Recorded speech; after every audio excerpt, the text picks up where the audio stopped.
Salam kamir kekaguman ilahi mengarah pada iman dan rahmat. Saudara-saudari yang terkasih, katakan cinta dengan bunga. Katakan segala sesuatu dengan indah. Itu suatu puisi yang sungguh menyentuh. Katakan segalanya dengan bunga. Katakan segalanya dengan keindahan. Katakan segalanya dengan cinta. Tetapi orang yang suka keindahan kadang-kadang justru tindakannya berlainan. Dia memotong bunga dengan sembarangan. Dia memotong apapun yang sudah terkulai. Apalagi kalau daunnya sudah miring, sudah tidak bisa berdiri lagi, mungkin kedepannya akan mati, maka segera akan dipotong. Maka tidak ada buluh yang terkulai. Semuanya harus dipotong karena tidak indah di mata. Saudara-saudari, Injil hari ini bicara tentang keindahan itu tidak cocok. Yang penting adalah suatu semangat dan pengharapan yang tidak pernah putus. Ketika Yesus dikejar-kejar oleh banyak orang mau dibunuh, dia menyingkir ke suatu desa, lalu dia mengajar dengan diam-diam.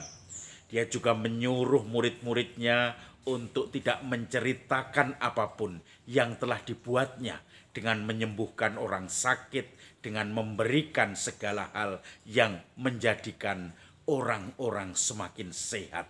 Jangan diceritakan. Lalu ingat kata-kata Nabi Yesaya yang mengatakan, lihat dia anakku, dia akan membawa semangat segala sesuatu.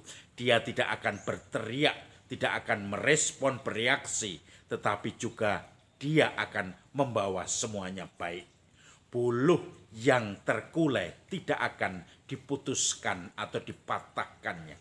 Sumbu yang berkedip-kedip tidak akan dimatikannya.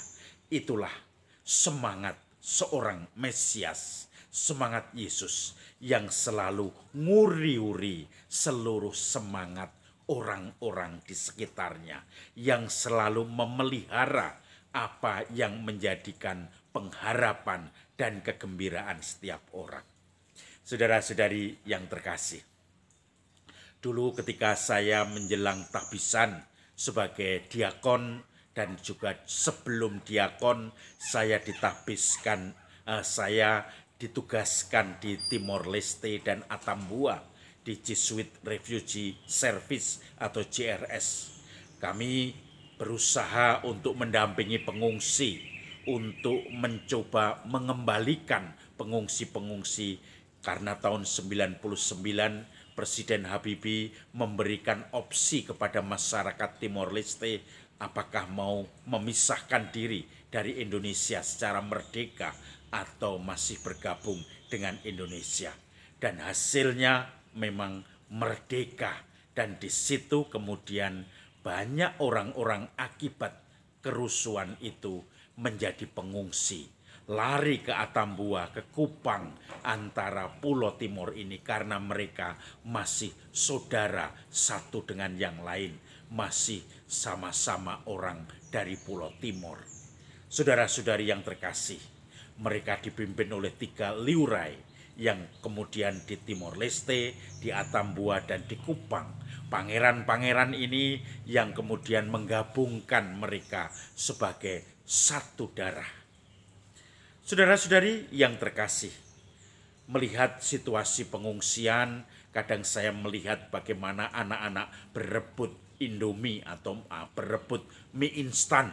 Semuanya seakan-akan mereka ini kelaparan, tidak punya makanan. Memang di kamp-kamp pengungsian itu hanya berdinding seng, beratap seng, maka kalau siang panas sekali, kalau malam dingin, dan mereka tentu saja serba apa adanya. Ada yang memenuhi stadion di Haliwen, ada yang memenuhi beberapa tempat sepanjang dari Kupang ke Atambua, dan di situ banyak sekali kamp-kamp pengungsi. anak-anak menderita kurang gizi, tidak berpendidikan, bahkan pendidikan atau sekolah tenda hanya sekedar apa adanya, tidak ada sesuatu yang bisa menjamin anak-anak itu semakin cerdas karena hanya dengan fasilitas seadanya. Anak-anak sendiri juga ketika sekolah di situ motivasinya hanya kalau ada bantuan-bantuan makanan di situ. Kalau tidak mereka pun juga tidak akan semangat. Maka bisa dibayangkan bagaimana penderitaan anak-anak. Kalau anak-anak menderita, orang tua juga menderita. Maka kemudian mereka ini yang kemudian membuat orang-orang merasa tersentuh. Saya sendiri ketika tugas di situ lalu memikirkan mau tahbisan karena saya harus mencari moto tahbisan. Saya kemudian menemukan moto ini. Buluh yang terkulai tidak akan diputuskannya. Sumbu yang berkedip tidak akan dimatikannya. Mereka-mereka perlu diberikan uluran tangan untuk menemukan sumbunya lagi, terangnya lagi, cahayanya lagi. Mereka yang kemudian buluhnya sudah terkulai menemukan zat-zat makanan untuk tegak dan bangkit lagi. Pengharapan yang kemudian diharapkan bisa muncul lagi dan mekar seperti bunga ini menjadikan mereka manusia yang sungguh-sungguh mensyukuri, penuh harapan, tidak terkulai, lalu bangkit dan kemudian menunjukkan syukur di hadapan Tuhan.